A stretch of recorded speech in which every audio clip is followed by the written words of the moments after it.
Have you ever mocked a god? In the ancient world, that was a dangerous game, and no story proves it better than the chilling fate of King Pentheus, the man who dared to defy Dionysus, the god of wine and divine madness. This isn't just myth, it's a warning that those who try to silence the sacred may find themselves consumed by forces beyond control. In the land of Thebes, a new god was rising, Dionysus, son of Zeus, lord of revelry, wine, and wild freedom. But he wasn't like the thunder-throwing Olympians. He came in soft footsteps, in music and dancing, bringing both joy and chaos. Yet not everyone welcomed him. Pentheus, the young king of Thebes, was a man of reason, order, and pride. He saw Dionysus not as a true god, but as a disruptive influence. He outlawed the worship of Dionysus, mocked his rites, and imprisoned his followers, the women who had left their homes to worship joyfully in the wild. But Dionysus was no mortal pretender.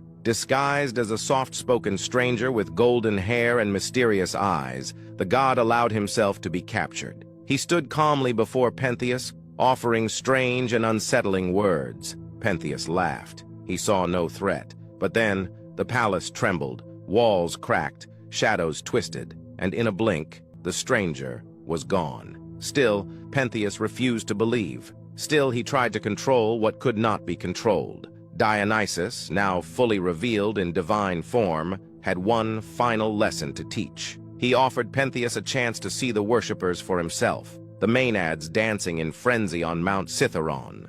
But there was a catch. He had to go in disguise, dressed as a woman. Caught between pride and curiosity, Pentheus agreed. He put on flowing robes and allowed Dionysus to guide him, laughing softly all the way. Together they climbed the mountain. Pentheus hid among the trees, watching the wild dances of the Bacchae. The women sang to the heavens, summoned wine from the earth, and danced with a joy beyond reason. Then they noticed something, a figure, watching, hiding. "An intruder!" they cried. And then Dionysus lifted the veil. He clouded the minds of the worshippers, and even Pentheus's own mother, Agave, no longer saw a son. In her trance, she believed she saw a wild beast threatening the sacred rites. With shouts and frenzy, the women turned on the figure in the trees. Pentheus called out, but his voice was lost in the madness. The wildness overcame him. He was seized in a storm of divine fury, his fate sealed in the frenzy. Later,